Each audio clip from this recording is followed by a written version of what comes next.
Student, हमने हमारी पिछली क्लास में मिसेल फॉर्मेशन के बारे में बात की थी। हमने देखा कि मिसेल्स जो है वो कैसे बनते हैं। हमने ये भी देखा था कि किस प्रकार से जो सोप्स हैं, जो डिटर्जेंट हैं, वो अपना क्लिनसिंग एक्शन क्या करते हैं, कंप्लीट करते हैं। इसमें मैंने आपको बताया था कि एनाइनिक और कैटाइनिक डिटर्जेंट के बारे में आप बात कर लेना, समझ लेना कि ये क्या थे। अब एनाइनिक कैटाइनिक क्या होते हैं कि जिनमें मिसेल फॉर्मेशन में एनाइनिक पार्ट अगर क्या करता है, हिस्सा लेता है, तो वो एनाइनिक डिटर्जेंट कहलाते हैं। और अगर कैटाइनिक पार्ट क्या करता है, मिसेल्स का फॉर्मेशन करे, तो उन्हें क्या कहते थे हम उनको बोलते थे कैटाइनिक डिटर्जेंट। तो इसके बाद जो था, हम कोलोइड्स के बारे में काफी कुछ पढ़ चुके थे।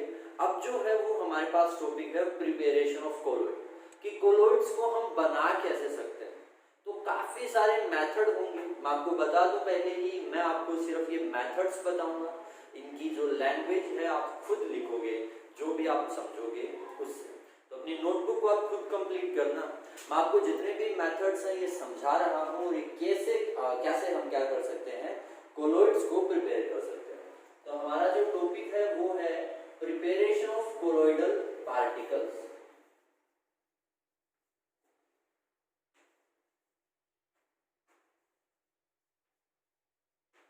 Preparation of colloidal sols. Colloidal sols को हम किस प्रकार से क्या करते हैं, प्रिपेयर करते हैं। अब बेसिकली क्या है कि कोलोइडल सोल्स को बनाने के लिए दो तरीके यूज किए गए। या तो हमारे पास कोलोइडल रेंज के पार्टिकल, सिंपल बात है, तो या तो कोलोइडल रेंज से क्या मिलेंगे आपको, बड़े पार्टिकल, या कोलोइडल रेंज से क्या मिलेंगे, छोटे पार्टिकल्स होंगे। तो अगर हमारे पास क्या होते हैं, कोलोइड्स से बड़े पार्टिकल्स होते हैं, तो हम क्या करते हैं, उन पार्टिकल्स को तोड़ देते हैं, डिसइंटीग्रेट कर देते हैं। तो पहला मेथड तो हमारे पास क्या बनता है, disintegration of bigger size molecules और पार्टिकल्स। अब दूसरा क्या होता है कि जब छोटे साइज के पार्टिकल होते हैं तो कोलोइडल रेंज में आने के लिए उन्हें क्या करना पड़ता है, एग्रीगेट होना पड़ता है। तो सेकंड हमारे पास क्या होगा, कंडेंसेशन और एग्रीगेशन ऑफ पार्टिकल्स। तो हमारे पास कोलोइडल पार्टिकल्स को प्रिपेयर करने के बेसिकली क्या है, दो तरीके। या तो हम पार्टिकल्स को छोटा करें, या पार्टिकल्स को हम क्या करें, बड़ा करें साइज में। तो जो सबसे पहला हमारे पास मेथड है वो है डिसइंटीग्रेशन,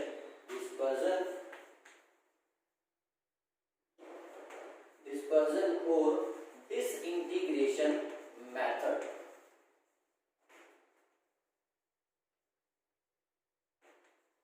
या तो पार्टिकल्स को हम क्या करते हैं, डिसइंटीग्रेट करते हैं, या तो मतलब सिंपली हम क्या करते हैं, बिगर साइज के मॉलिक्यूल्स को डिसइंटीग्रेट करके किस में लेके आते हैं, कोलोइडल रेंज में लेके आते हैं। तो ये मेथड कब अप्लाई होता है, सबसे पहली बार जब क्या होता है, when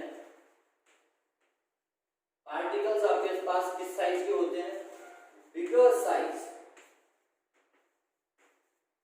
particles, bigger size particles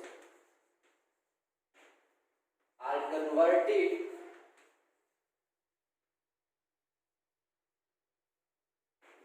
bigger size particles are converted into colloids। जब भी हम क्या करते हैं, बिगर साइज के पार्टिकल्स को कोलोइड्स में क्या करते हैं, मतलब क्या कन्वर्ट करते हैं। एट दैट टाइम हम क्या करते हैं, डिसइंटीग्रेशन मेथड का यूज करेंगे। अब डिसइंटीग्रेशन का मतलब क्या होता है, पार्टिकल्स को तोड़ना। तो अब इसमें जो सबसे पहला हमारे पास क्या है, टाइप है। दैट मीन्स कि हमारे पास काफी तरीके हैं पार्टिकल्स को तोड़ने के भी। अब जो पहला है वो है हमारे पास mechanical disintegration. Mechanical disintegration, mechanical disintegration is carried out in colloidal mill. सबसे पहली बात तो मैकेनिकल डिसइंटीग्रेशन कहां पे किया जाता है, कोलोइडल मील में किया जाता है।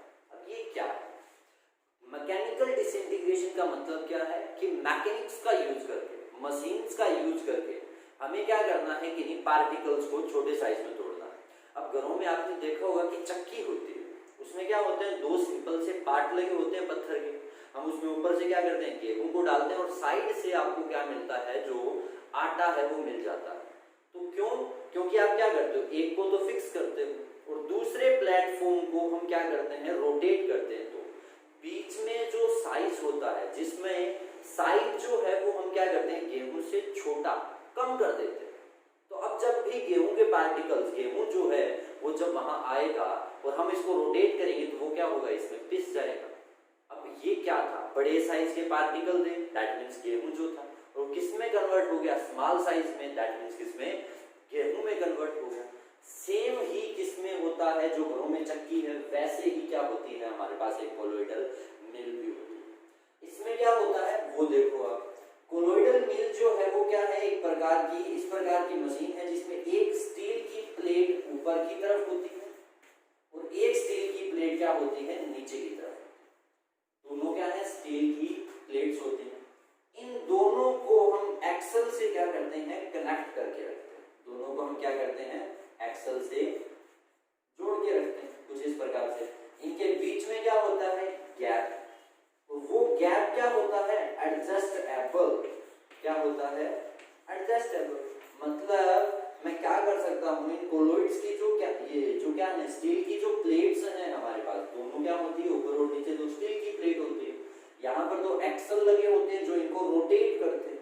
अब यहाँ पर क्या होता है, बेल्ट लगा होता है, और यहाँ भी क्या होता है, एक बेल्ट। लेकिन याद रखना, दोनों बेल्ट क्या करते हैं, वो इन दोनों को ऑपोजिट डायरेक्शन में हाई स्पीड से क्या करते हैं, रोटेट करते हैं।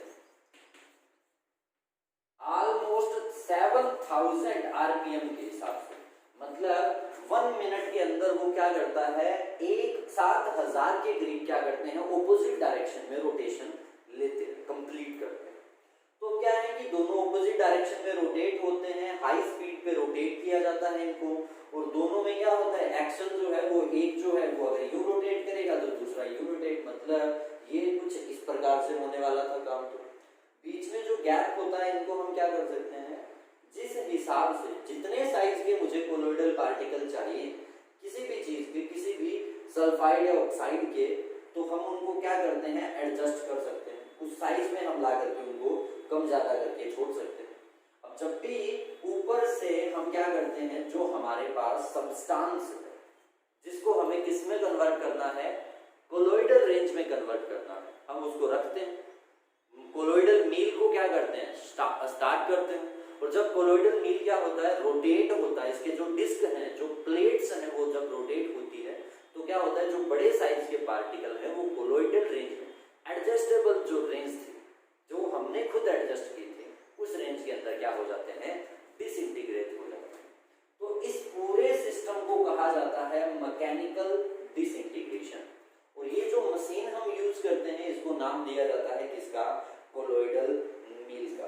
तो याद रखना कि कोलोइडल मील क्या है, कि एक ऐसा सिस्टम है जिसमें पार्टिकल्स को हम क्या करते हैं, डिसइंटीग्रेट करते हैं। कोलोइडल साइज में हम क्या कर देते हैं, उनको ऑपोजिट डायरेक्शन में रोटेट करके ले आते हैं। तो ये तो है हमारे पास फर्स्ट मेथड जो था मैकेनिकल डिसइंटीग्रेशन का। तो चलिए चलते हैं हमारे सेकंड मेथड की तरफ।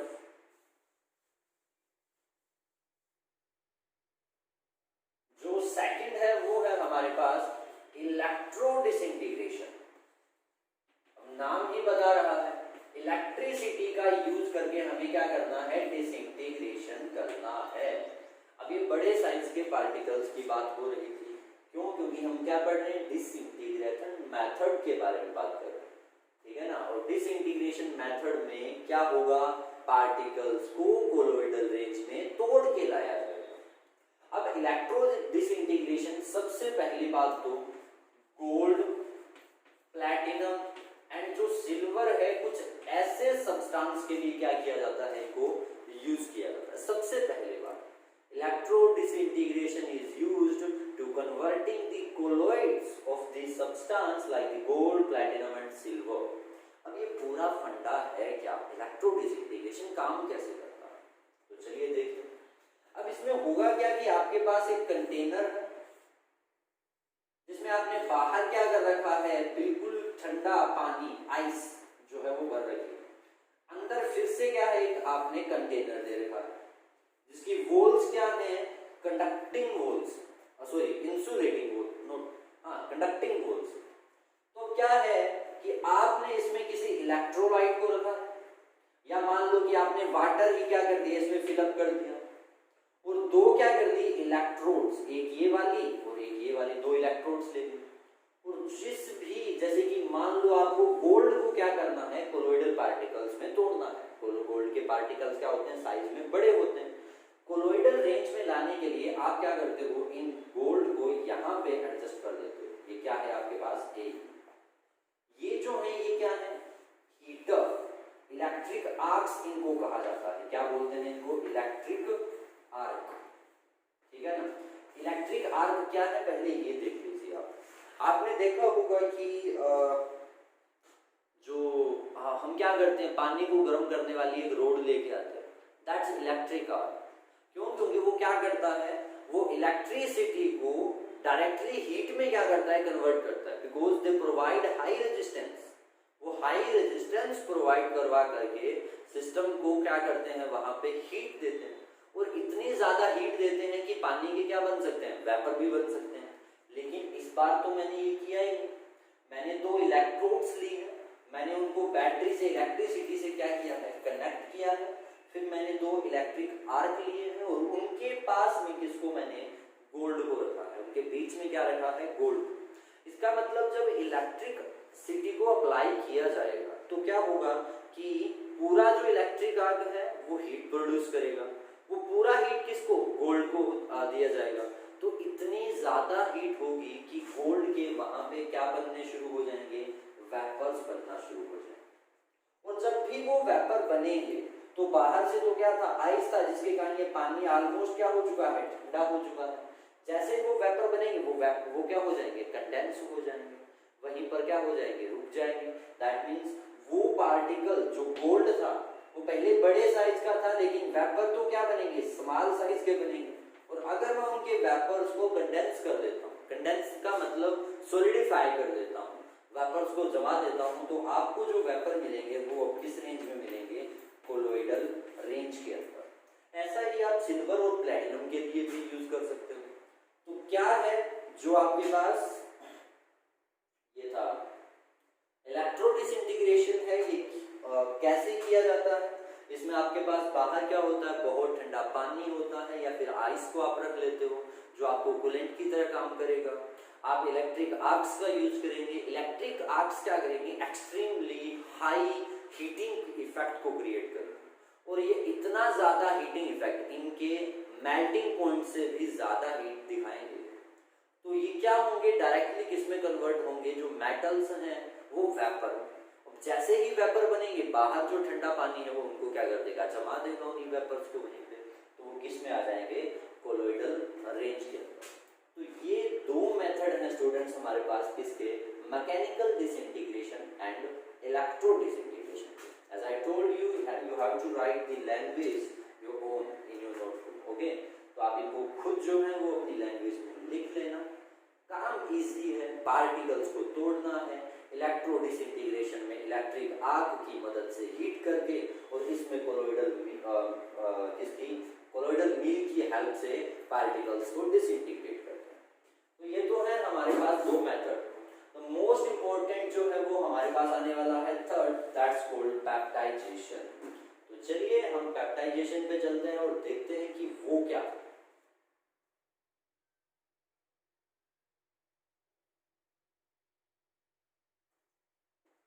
जैसा मैं बता रहा था आपको, जो थर्ड पॉइंट है वो हमारे पास क्या है, पेप्टाइजेशन के बारे में।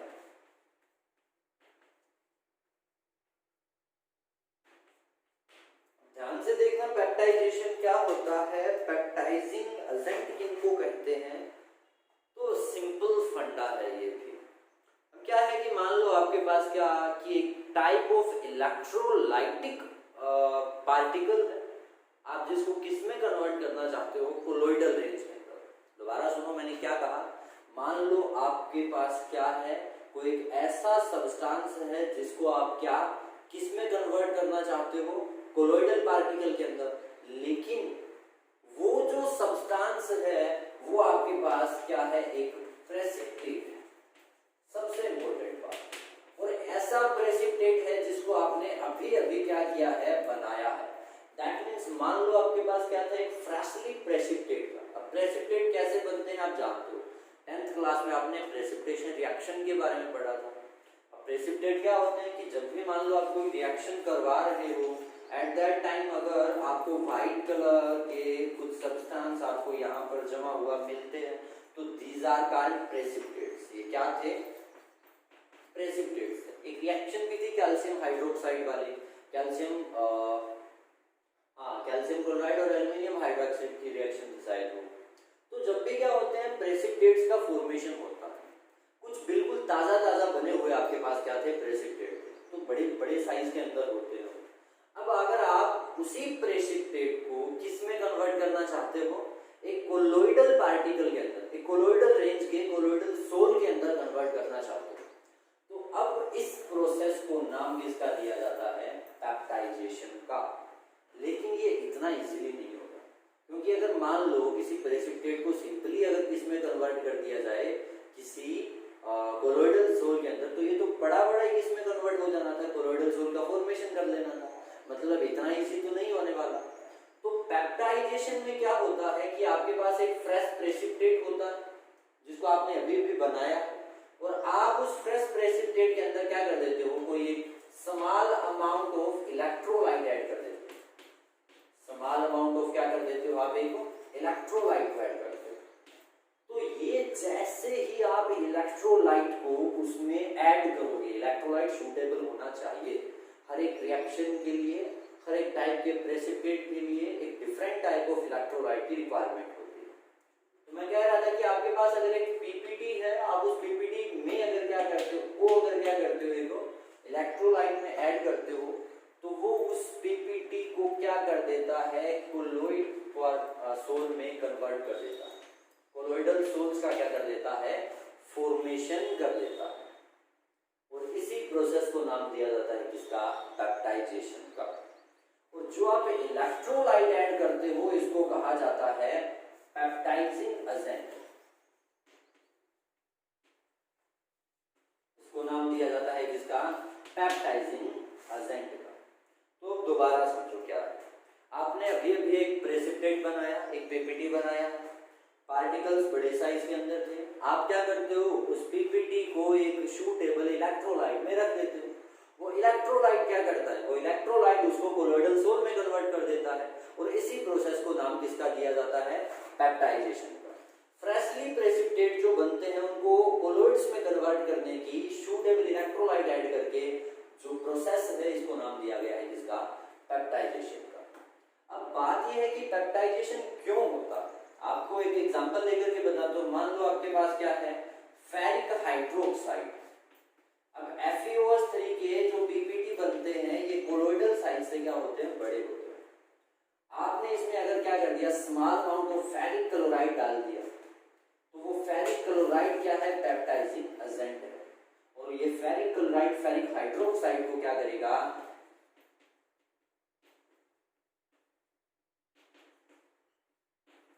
बहुत सारे किसमें कन्वर्ट कर देगा? छोटे छोटे फेरिक हाइड्रोक्साइड में कन्वर्ट कर देगा।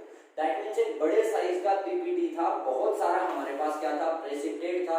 आपने उसमें बस आपने क्या किया था? उसको सिर्फ एक इलेक्ट्रोलाइट में ऐड किया था, या डिस्पर्सन मीडियम के अंदर ही क्या कर दिया? इलेक्ट्रोलाइट भी ले लिया और साथ में प्रेसिपिटेट भी ले लिया।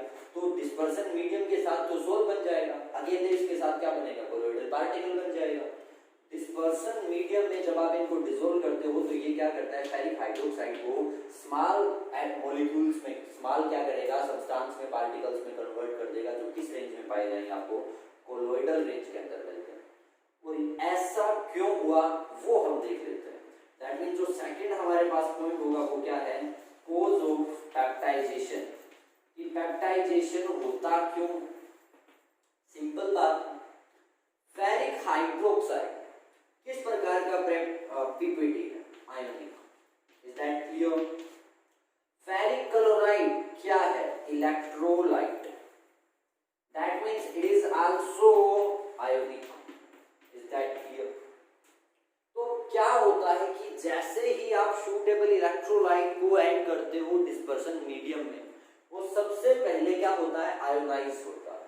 आयोनाइज होगा मतलब Fe और Cl में क्या होगा? आपको मिल जाएगा। कितने आयन मिलेंगे आपको? 2। अब आओ आप किसकी तरफ, इस कंपाउंड की तरफ, जो क्या है आपके पास फेरिक हाइड्रोक्साइड जो दे रखा था। अब ये भी तो क्या है, टाइप ऑफ आयनिक है, और जो आयनिक होता है उसमें क्या लगती है, अट्रैक्शन एंड रिपल्सन की, अट्रैक्शन और रिपल्सन की क्या लगती है, फोर्सेस लग सकती है। किसके बेसिस पे, जो सामने क्या होता है उसके आयन होता है। क्या कहा मैंने कि अगर आपने फेरिक हाइड्रोक्साइड लिया था तो वो क्या है, एक चार्ज्ड पार्टिकल, एक चार्ज्ड मॉलिक्यूल प्रेसिपिटेट है। क्यों है, डिपेंडिंग अपॉन कि वो किस टाइप का है। जैसे ये आयनिक है तो 100% ये क्या मिलेगा, जो इलेक्ट्रोलाइट है उसके चार्ज के कारण इस पर भी क्या आएगा, कोई ना कोई चार्ज आएगा। इसके प्लस और माइनस के कारण इस पीपीटी पर भी क्या मिलेगा, कोई ना कोई आपको चार्ज मिलेगा। मान लो इस पर पॉजिटिव चार्ज आया, चाहे रिपल्सन के कारण आया हो चाहे अट्रैक्शन के कारण, तो अगर पॉजिटिव चार्ज आएगा तो ये जा करके किस पर एडजॉर्ब होगा, नेगेटिव पर। और अगर इस पर नेगेटिव चार्ज आएगा तो ये जा करके किस पर एडजॉर्ब होगा, पॉजिटिव के ऊपर। इसका मतलब कि जो फ्रेश प्रेसिपिटेट होते हैं वो इलेक्ट्रोलाइट के किसी एक आयन पर जा करके क्या होंगे, एडजॉर्ब होंगे। और जब एडजॉर्ब होना शुरू होंगे तो ऐसा तो है नहीं कि सारा एक साथ क्या हो जाएगा, Fe के ऊपर आकर के एडजॉर्ब हो जाएगा। वो कैसे होंगे, थोड़ा सा अमाउंट Fe का इस पर आ गया, फिर थोड़ा सा एक और दूसरे Fe के ऊपर आ गया, क्योंकि ये तो बहुत है ना आपके पास, प्रेसिपिटेट तो बहुत सारे हैं। तो वो प्रेसिपिटेट जो है वो क्या है, छोटे छोटे FeOH3 को एक एक दो दो मोल्स को क्या करेंगे, जा करके Fe के ऊपर डिपॉजिट करना शुरू कर देंगे। अब ये क्या हो गया, डिसइंटीग्रेशन हो गया। कारण क्या था, सिर्फ और सिर्फ पेप्टाइजिंग एजेंट। आप इलेक्ट्रोलाइट को ऐड नहीं करोगे तो ये पूरा फंडा ही क्रिएट नहीं होगा। तो सिंपल बात है कि सूटेबल इलेक्ट्रोलाइट्स क्या करते हैं, पेप्टाइजेशन को करवाते हैं। कैसे करवाते हैं, वो डिस्पर्सन मीडियम में कुछ ऐसे प्रेफरेंशियल आयंस प्रोवाइड करवाते हैं जिनको प्रेफर किया जाता है एब्जॉर्प्शन के लिए प्रेसिपिटेट्स के द्वारा, किसी एक आयन के द्वारा। वो आकर के उन पर क्या होते हैं, एब्जॉर्ब हो जाते हैं, डिपॉजिट हो जाते हैं। इससे पूरा प्रेसिपिटेट छोटे छोटे पार्टिकल्स में क्या हो जाता है, टूट जाता है। दैट मीन्स वो कोलोइडल रेंज में आ जाता है। तो ये तो थे हमारे पास किसके, डिसइंटीग्रेशन मेथड के टाइप। 3 किए हमने। फर्स्ट हमने पढ़ा था किसके बारे में, मैकेनिकल डिसइंटीग्रेशन, कोलोइडल मील वाला, फिर इलेक्ट्रो डिसइंटीग्रेशन, और फिर हमने पढ़ा है पेप्टाइजेशन। मतलब बड़े साइज के पार्टिकल्स को आप क्या कर सकते हो, 3 तरीकों से किसमें, कोलोइडल रेंज में ला सकते हो।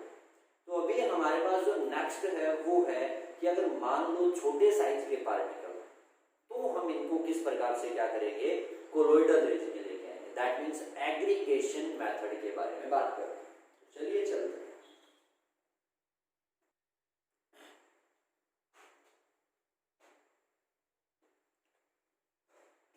तो जो सेकेंड पॉइंट है वो है हमारे पास कंडेंसेशन और एग्रीगेशन मेथड है।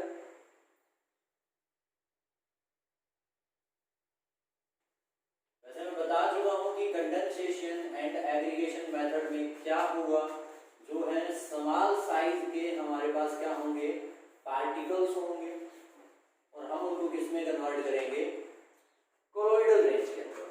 तो ये कब किया जाता है, when the small molecules come together or the small particles come together to form a large size of particle or colloidal particle, that's called the aggregation of molecules।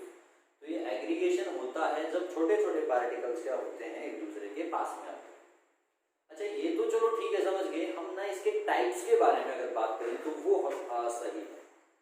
So first type है वो है biochemical reaction, मतलब कुछ chemical reaction करवा करके आप क्या कर सकते हो, किसी स्मॉल साइज के पार्टिकल को कोलोइडल रेंज में ला सकते हो। फॉर एग्जांपल, जैसे कि मैंने इसका एक टाइप लिया है। फर्स्ट ऑफ ऑल मान लो आपके पास क्या है, आर्सेनिक ऑक्साइड। अब ऑक्सीजन और आर्सेनिक, ऑक्सीजन का साइज दिख रहा है आपको, ध्यान में रखना बात ये कि जो भी होता है वो एक बार आप मतलब थ्योरेटिकल सोच लो कि हाँ ये ऑक्सीजन था। आपने आर्सेनिक ऑक्साइड की रिएक्शन करवा दी हाइड्रोजन सल्फाइड के साथ, तो आपको क्या मिलेगा, यहाँ पे आर्सेनिक सल्फाइड मिलने वाला था। आपको क्या क्या मिलेगा यहाँ पे, आर्सेनिक सल्फाइड। तो ध्यान दो जरा, आर्सेनिक ऑक्साइड और आर्सेनिक सल्फाइड में कंपाउंड फॉर्मेशन तो सेम, तरीका तो सेम है, AS2O3 और AS2S3, बस फर्क किस बात का है कि ऑक्सीजन और सल्फर का। तो अगर ये कोलोइडल पार्टिकल से थोड़ा सा छोटा था तो मैं क्या करता हूँ, अगर इसके हाइड्रोजन सल्फाइड के साथ रिएक्शन करके ऑक्सीजन को रिप्लेस कर देता हूँ सल्फर से, तो 100% sulphur is bigger than oxygen. That's why arsenic oxide जो है वो छोटा रहेगा किससे, आर्सेनिक सल्फाइड से। तो अगर ये कोलोइडल रेंज से थोड़ा छोटा था तो आप उसकी केमिकल रिएक्शन करवा करके उसको किस में कन्वर्ट कर सकते हो, सल्फाइड सॉरी कोलोइड रेंज के अंदर, कोलोइडल सोल में आप क्या कर सकते हो, इसको कन्वर्ट कर सकते हो। जैसे कुछ और एग्जांपल लेते हैं, मैंने एक टाइप नहीं, आप इसको एक बार अपनी बुक में से कर लेना, मैं सिर्फ आपको एग्जांपल्स बता रहा हूँ। जैसे गोल्ड या फिर हमारे पास क्या है प्लैटिनम और सिल्वर जैसी चीजें, आप क्या करवा सकते हो, इन कंपाउंड्स का अगर आप रिडक्शन करवा देते हो तो आपको क्या मिलते हैं, गोल्ड प्लैटिनम और सिल्वर के कोलोइड्स जो है वो मिल सकते हैं। क्यों मिल सकते हैं, मैं बता चुका हूं कि ये पहले से ही ऑलमोस्ट आपको क्या मिलते हैं, ऐसे तो बड़े साइज के पार्टिकल्स, लेकिन जब आप इनकी क्या करवाते हो, रिएक्शन किसी कंपाउंड को लेते हो, जैसे आप गोल्ड की बात कीजिए, मान लो आपके पास क्या था, एल्यूमिनियम क्लोराइड था, सॉरी गोल्ड क्लोराइड,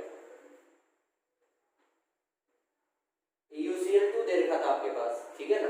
और अगर आपने इसकी रिएक्शन करवा दी टिन क्लोराइड के साथ, SnCl2 के साथ, तो ये क्या करेगा, खुद कन्वर्ट होगा SnCl4 में और गोल्ड को क्या कर देगा, रिड्यूस कर देगा। तो हुआ तो गोल्ड का क्या है, रिडक्शन। क्यों, क्योंकि ऑक्सीडेशन स्टेट +2 से कितना पहुंच चुका है, 0 पे। रिडक्शन हुआ है, लेकिन साइज भी, ये जो आपको क्या मिलता है, एटम मिलता है गोल्ड का, ये आपको कौन सी रेंज में मिलता है, कोलोइडल रेंज के अंदर मिलता है, कोलोइडल पार्टिकल के तौर पे मिलता है। तो अगर आप क्या करवाते हो, किसी कंपाउंड का रिडक्शन भी करवा देते हो, अब ये तो एटम है, ध्यान देना, बहुत सारे AU यहाँ से निकलेंगे, वो एक साथ इकट्ठा होंगे और किसका, एक AU के कोलोइडल रेंज के पार्टिकल का फॉर्मेशन आपको देंगे। तो क्या है, रिडक्शन भी एक ऐसी प्रोसेस है जिससे आप गोल्ड या सिल्वर जैसे सब्सटेंस के कंपाउंड्स की किसी भी एजेंट के साथ, ये सूटेबल एजेंट है हमारे पास, इसके साथ रिएक्शन करके हम इसको किस में कन्वर्ट कर सकते हैं, किसी कोलोइडल रेंज के पार्टिकल में कन्वर्ट कर सकते हैं। या फिर आप मान लो कि आपने क्या करवाया है, ऑक्सीडेशन करवाया है, तो सेकंड हमारे पास क्या है, ऑक्सीडेशन की थर्ड जो है आपके पास हाइड्रोजन सल्फाइड है और आपने इसकी रिएक्शन करवा दी किसके साथ, ब्रोमीन के साथ, तो क्या होगा, आपको मिलेगा 2 टाइम्स ऑफ HBr और साथ में क्या मिलेगा, सल्फर। और ये जो सल्फर, वैसे बता दूं, oxidation is carried out for the sulphur और फास्फोरस जैसे कंपाउंड्स के लिए।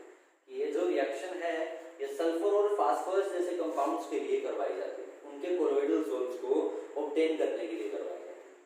होगा क्या, आपके पास हाइड्रोजन सल्फाइड है और ब्रोमीन के साथ आपने उसकी रिएक्शन करवाई, आपको क्या मिला, सल्फर मिला। कौन सी रेंज में मिलेगा, कोलोइडल रेंज के अंदर आपको मिलने वाला। तो ये कुछ एक मेथड मैंने आपको केमिकल रिएक्शंस बताई हैं, आप एक आध मतलब जब आप पढ़ोगे आपको बुक में 1-2 और मिल जाएंगी, समझ में आ जाएंगी, इजी है। मतलब सिर्फ आपको इतना पता होना चाहिए कि आप कौन से कंपाउंड की किसके साथ रिएक्शन करवा रहे हो। और वैसे ये सारे तो होते नहीं है, हर एक को आपको जिसके कोलोइड्स आप बनाना चाहते हो, जैसे फेरिक हाइड्रोक्साइड या FeOH3 के कोलोइड्स आपको चाहिए हैं, तो आप क्या करोगे, फेरिक क्लोराइड को किसमें ऐड कर दोगे, उसको आप हाइड्रोजन ऑक्साइड के साथ, वाटर के साथ बॉईल करो। जब आप बॉईल करोगे तो क्या मिलेगा आपको, FeOH3 और साथ में क्या मिलने वाला है, हाइड्रोक्लोरिक एसिड HCl मिलने वाला है। अब ये FeOH3 क्या होंगे, कोलोइडल रेंज में मिलने वाले हैं। तो ये कुछ एक एग्जांपल है कि कौन से कंपाउंड्स के कोलोइडल सोल को ऑब्टेन करने के लिए आपको कौन सा रिएक्शन करना पड़ेगा, ये आपको याद करना पड़ेगा बस इतना। और कौन सा बताया मैंने, अभी केमिकल रिएक्शन बताया है। दूसरा टाइप भी देख लो, सोलवेंट को अगर आप क्या कर देते हो, एक्सचेंज कर देते हो। सोलवेंट एक्सचेंज का मतलब क्या है, देखो सल्फर जो है वो सल्फर क्या होता है, डिसोल्व हो जाता है किसमें, अल्कोहल को H2O के अंदर क्या होता है, डिसोल्व नहीं होता। अगर आप सल्फर को अल्कोहल में करते हो तो कंप्लीटली डिसोल्व हो जाता है, काफी ज्यादा डिसोल्व मतलब सोल्यूबल है उसमें, लेकिन वो पानी के अंदर क्या होता है, डिसोल्व नहीं होता। डिसोल्व नहीं होगा तो वैसा ही मिलेगा। तो मैंने क्या किया, सल्फर को अल्कोहल से निकाल के वाटर के अंदर रख दिया, और जब भी मैं इसका मिक्सचर देखूंगा तो आपको ऐसा मिलेगा कि सल्फर तो डिसोल्व नहीं हुआ, डिसोल्व नहीं हुआ तो पार्टिकल जो है उसी साइज के अंदर घूम रहे हैं, उतने साइज के अंदर। दैट मीन्स कि कोलोइड तो था, आपने उसको बस क्या किया, अल्कोहल से निकाल के इसमें वाटर में ऐड किया, डिसोल्व नहीं हुआ तो कोलोइडल क्या बन गया, सोल का फॉर्मेशन कर दिया। तो ये था बाय एक्सचेंज ऑफ किसका, सोलवेंट का। सोलवेंट को एक्सचेंज कर दो तो भी काम चल जाता है। या फिर ऐसा है कि आपने किसी सब्सटेंस को, मरकरी है, जैसे कि अगर मान लो आपके पास क्या था, मरकरी है, मरकरी को आपने हीट किया, हीट करके क्या बनाए, उसके वेपर बनाए, और उसके वेपर्स को आपने कूल कर दिया, पानी के अंदर डाल करके, कूलेंट में डाल करके ठंडा कर दिया बिल्कुल, तो क्या होगा, उसके वेपर वहीं पर जम जाएंगे। ये भी एक मेथड है जिसको कहा जाता है कूलिंग मेथड, ठीक है ना। एक्सेसिव कूलिंग बोल दीजिए या कूलिंग बोल दीजिए। एक्सेसिव कूलिंग वैसे थोड़ा सा अलग होता है, जिसमें आप क्या करते हो, किसी कंपाउंड को बहुत ज्यादा क्या करते हो, हीट करते हो, सॉरी कूल करते हो, ठीक है ना। तो वो किस में आ जाता है, कोलोइडल रेंज में, किसी के वेपर्स को, तो वो कोलोइडल रेंज में जमा हो जाता है। कुछ ऐसा ही हमारे पास मरकरी का भी एग्जांपल था कि आपने उसको हीट करके उसके वेपर्स बनाए, फिर ठंडे पानी में डाल दिए या फिर ठंड में से गुजार दिए उन वेपर्स को, तो वो किसमें, वहीं पर जमा हो जाते हैं, उसी रेंज में रुक जाते हैं। तो ये कुछ एक एग्जांपल है जो आपको बताते हैं किसके, एग्रीगेशन मेथड के बारे में। केमिकल रिएक्शन है इंपॉर्टेंट, लेकिन इनमें जो मोस्ट इंपॉर्टेंट आया है तब वो पेप्टाइजेशन ही है। तो आप पेप्टाइजेशन को तो अच्छे से करना, पेप्टाइजिंग एजेंट के बारे में पढ़ना, डेफिनेशन क्या है उसको आप पहले से कर लेना इसको। तो यहाँ तक तो है हमारा प्रिपरेशन ऑफ कोलोइड्स के बारे में। अभी जो नेक्स्ट पॉइंट होगा वो होगा किसके बारे में, प्योरिफिकेशन ऑफ कोलोइड्स। अब ऐसा क्यों करते हैं, आप याद करो, पेप्टाइजिंग जब मैंने करवाया था, पेप्टाइजेशन जब मैंने करवाया था, मैंने इलेक्ट्रोलाइट ऐड किया था। कोई भी रिएक्शन देख लो बेटा, सूटेबल एजेंट ऑफ इलेक्ट्रोलाइट नहीं, नाम नहीं लिया होगा इलेक्ट्रोलाइट, लेकिन जब भी हम क्या करते हैं, कोई रिएक्शन करवा रहे हैं तो हमें डिस्पर्सन मीडियम तो 100% चाहिए कोलोइडल सोल बनाने के लिए, लेकिन कुछ ना कुछ चीजों की एक्स्ट्रा अमाउंट की हमें क्या है, जरूरत थी। और ये एक्स्ट्रा अमाउंट ऑलमोस्ट केस में क्या मिलते हैं आपको, इलेक्ट्रोलाइट मिलते हैं। ऑलमोस्ट केस में क्या मिलते हैं आपको, इलेक्ट्रोलाइट। इसका मतलब जब क्या बनेगा, कोलोइड बनेगा, तो उसमें आपको अमाउंट ऑफ किसकी मिलने वाली है, इलेक्ट्रोलाइट की मिलने वाली थी। उस कोलोइड के साथ में थोड़ा सा इलेक्ट्रोलाइट आपको मिलेगा, वो चाहिए भी, क्यों, क्योंकि इलेक्ट्रोलाइट किसी भी कोलोइडल पार्टिकल को, कोलोइडल सोल को स्टेबल बनाता है।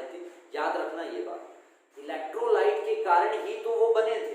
अगर वो कंप्लीटली आप वहां से हटा दोगे तो दोबारा से क्या कर लेंगे, कोगुलेशन कर लेंगे या डिसइंटीग्रेशन कर लेंगे वो, और फिर से किसमें कन्वर्ट हो जाएंगे, उन्हीं बड़े या छोटे मॉलिक्यूल्स के अंदर। तो मतलब अगर वो कोलोइडल रेंज में रहना चाहते हैं और हम उन्हें रखना चाहते हैं तो हमें स्मॉल अमाउंट ऑफ इलेक्ट्रोलाइट तो चाहिए, जितने की उनको रिक्वायरमेंट है, लेकिन उसका क्या करें, जो एक्सेस में पड़ा है वो तो हमें नहीं चाहिए। तो इसीलिए हम क्या करते हैं, प्योरिफिकेशन करते हैं किनकी, जो कोलोइडल सोल्स बनते हैं। तो चलिए हमारे अगले पॉइंट पे देखते हैं कि क्या है, वो था प्योरिफिकेशन ऑफ कोलोइड्स और कोलोइडल सोल्स, कि हम इनको प्योरीफाई कैसे करते हैं।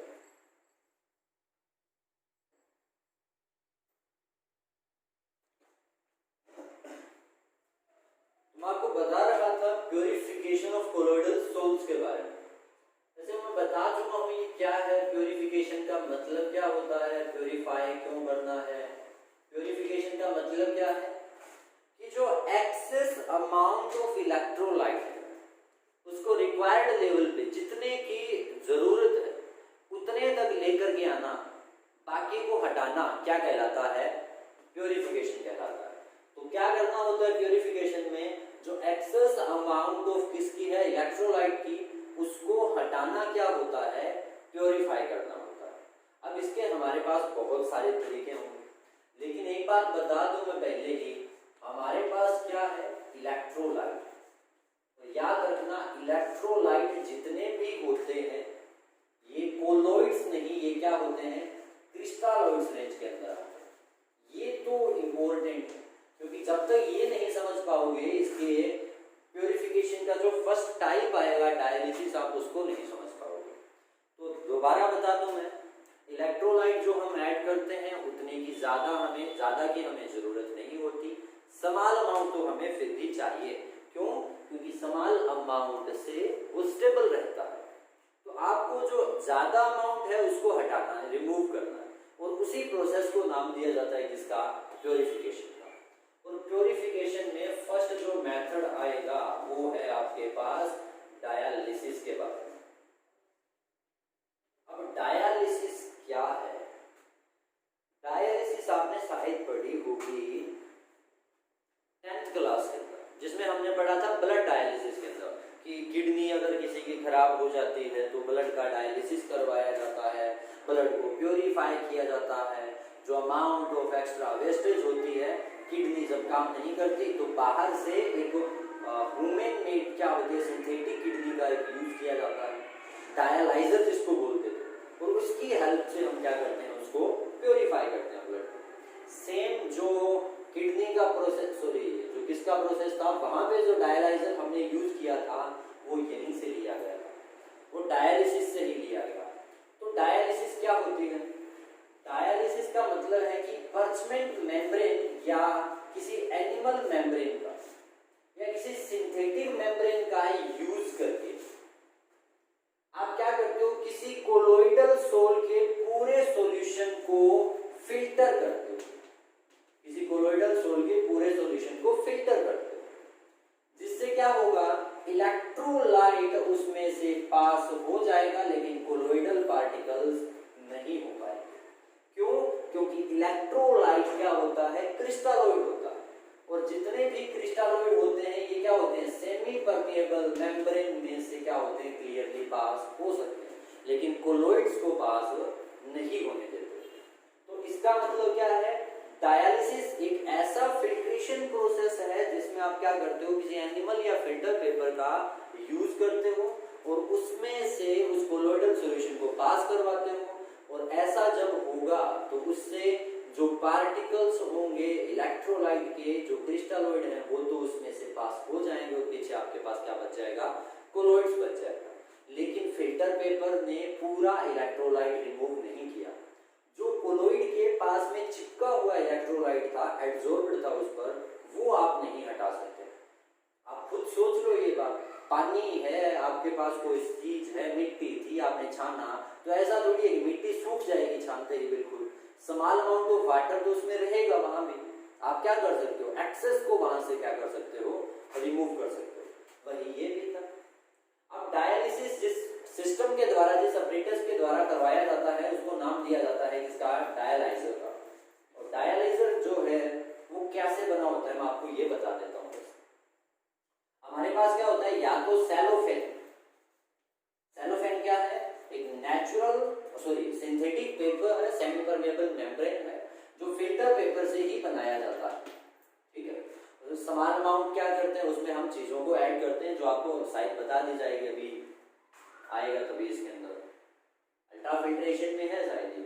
तो आप क्या करते हो, सेलोफेन या फिर आपने फिल्टर पेपर का क्या कर दिया, यूज किया है, और आप उसको उसकी क्या कर लेते हो, बैग, एक थैली टाइप की चीज बना लेते हो। आपने कुछ ये किया, इसमें आपने एक फनल को रखा है ऊपर, और इस फनल के अंदर आप क्या कर रहे हो, उस कोलोइडल सॉल्यूशन को रख रहे हो। ध्यान देना कि डायलिसिस काम कैसे करती है।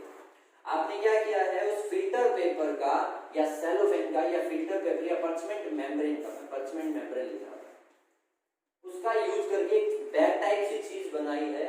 उसमें आपने क्या किया है, ऊपर एक फनल को रखा है, और उस फनल में आप क्या करते हो, कीप में क्या करते हो, कोलोइडल सॉल्यूशन को पोर करते हो, और ये पूरा सिस्टम बंद है कंटेनर के अंदर। इस कंटेनर में आपने रखा है किसको, वाटर को,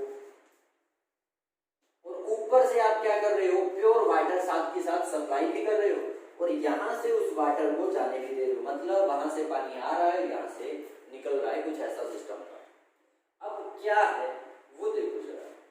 जैसे ही आपने कोलोइडल सॉल्यूशन को इसमें पोर किया था, वो किस में आएगा, इस बैग में आएगा, मतलब वो यहाँ भर जाएगा। थोड़े से ही टाइम में क्या होगा, जो क्रिस्टलोइड्स होंगे वो तो इसमें से पास होना शुरू हो जाएंगे और जो कोलोइड्स होंगे वो इसी थैली के अंदर बच जाएंगे। अब जब ये होगा तो पीछे की तरफ जो बचेगा वो क्या बचेगा, आपके पास एक ऐसा कोलोइडल सॉल्यूशन बचेगा जिसमें इलेक्ट्रोलाइट क्या होगा, रिक्वायर्ड लेवल पे होगा। तो ये तो डायलिसिस हो गया। अब बात ये है कि पानी को चलते क्यों रखना है। ध्यान दो कि अगर क्रिस्टलोइड्स निकले और वो यहीं रुक गए, ये बंद है, पानी नहीं आ रहा, बंद है, तो क्रिस्टलोइड्स क्या कर लेंगे, कोगुलेशन करना शुरू कर देंगे, वहीं पर जमा होना क्या हो जाते हैं, शुरू हो जाएंगे। ऐसा तो नहीं करना था, ताकि कोगुलेशन ना हो हमें पानी को फ्लो में रखना था, ताकि क्या हो, जितने भी क्रिस्टलोइड्स निकले उनको वहां से वो पानी अपने साथ ले जाओ और प्योर, बिल्कुल प्योर हो जाए पानी फिर से, और फिर से वो क्या कर सके, और ज्यादा फिल्ट्रेशन कर सके। अगर बाहर एक्सेस हो जाएगी क्रिस्टलोइड्स की और उसको हटाया नहीं जाएगा तो और ज्यादा फिल्टर नहीं हो सकता, मतलब फिर तो डायलिसिस काम का ही नहीं रहेगा हमारे। तो आपको अगर डायलिसिस करवाना है तो इसमें क्या करना पड़ेगा, आपको पानी को फ्लो में रखना पड़ेगा, ताकि जितने भी इम्प्योरिटीज उससे बाहर निकले, जितने भी extra amount of excess amount of electrolyte बाहर निकले, क्रिस्टलोइड्स बाहर निकले, उनको वहां से हटाया जाए, नया सिस्टम प्रोवाइड करवाया जाए, फिर से दोबारा से हम क्या कर सकें, उसकी फिल्ट्रेशन कर सकें। तो ये हमारे पास क्या था, डायलिसिस है। लैंग्वेज को आप पढ़ना, मैंने आपको बता दिया है कि क्या है डायलिसिस में, क्या होता है, डायलाइजर होता है। और ऐसा ही हम क्या करते हैं, जब ब्लड की प्यूरिफिकेशन करते हैं तो भी इसी टाइप का हमारे पास क्या होता है, एक सिस्टम होता है, एक वीन्स, मतलब एक पाइप ली जाती है, जो इसमें थैली बनाई है उसमें हम क्या करते हैं, एक पाइप बनाते हैं, उस पाइप में से हमारी वीन्स को कनेक्ट कर दिया जाता है।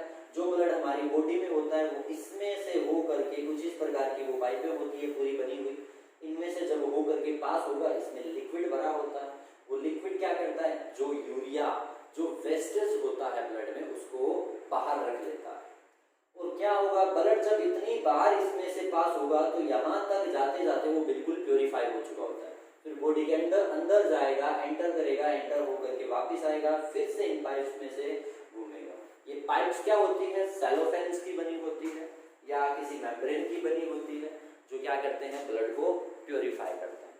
तो ये ब्लड डायलिसिस में भी काम था। प्रोसेस दोनों की सेम है, ऑपरेटर्स दोनों के अलग।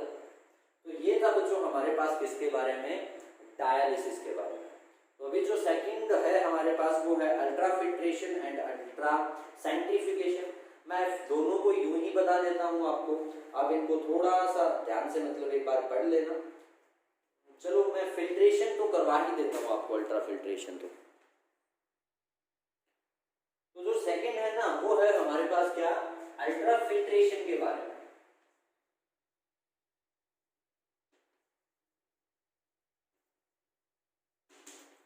अब अल्ट्रा फिल्ट्रेशन में क्या होगा, हमारे पास फिल्टर पेपर, और फिल्टर पेपर तो हम जानते हैं कि इतना इजीली तो प्योरीफाई कर नहीं सकता।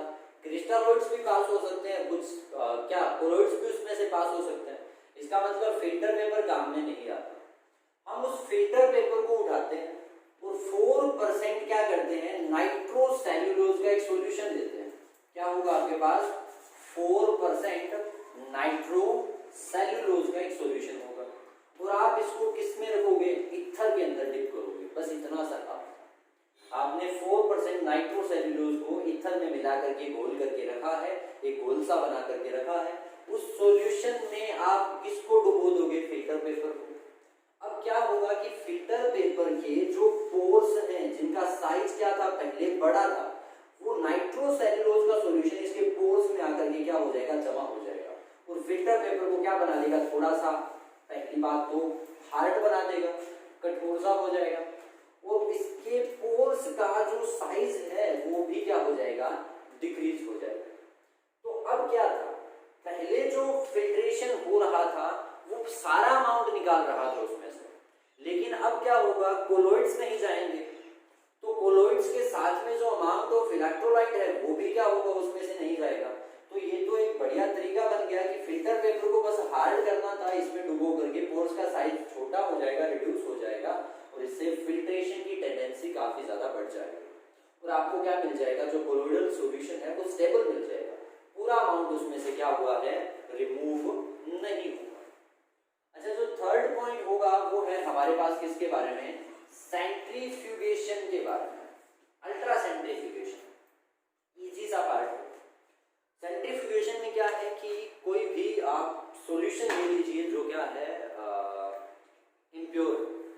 इम्प्योर सॉल्यूशन को किसी ट्यूब में डालिए, बहुत जल्दी से उसको क्या कीजिए, आप रोटेट कीजिए। जब आप ऐसा करोगे तो कोलोइडल पार्टिकल्स क्या होंगे, सेटल डाउन हो जाएंगे, लेकिन बाकी के जो पार्टिकल्स होंगे वो ऊपर की तरफ तैरते रहेंगे, ऊपर की तरफ ही रहेंगे। आप इनको क्या कर सकते हो, रिमूव कर सकते हो, हटा सकते हो, छान करके मतलब करते हैं ना हम कि ऊपर से चीज़ों को निकाल लेते हैं, वो वाला तरीका यूज कर सकते हो। पीछे आपको स्मॉल अमाउंट इलेक्ट्रोलाइट बच भी जाएगा, पूरा तो वहाँ से पोर होगा नहीं, साफ होगा नहीं आपसे वो। तो सेंट्रीफ्यूगेशन क्या है कि ऐसी प्रोसेस है जिसमें आप किसी कोलोइड्स को, किसी इम्प्योर कोलोइडल सॉल्यूशन को बहुत फास्टली सेक करते हो, जिससे कोलोइडल पार्टिकल सेटल डाउन हो जाते हैं और जो बाकी के क्रिस्टलोइड पार्टिकल होते हैं वो ऊपर की तरफ रह जाते हैं और इनको हम क्या कर सकते हैं, बाद में हटा सकते हैं, रिमूव कर सकते हैं। तो बाकी आप इनकी लैंग्वेज पढ़ लेना, एज ए थ्योरेटिकल पोर्शन, और इतने वो है नहीं थ्योरेटिकल पोर्शन को वैसे भी। तो आई होप इसमें तो इतना ही है, इसके बाद शायद फिजिकल प्रॉपर्टीज आएंगी हमारे पास, तो कल करते हैं हम फिजिकल प्रॉपर्टीज के बारे में। तो चलिए आज के लिए तो बस इतना है।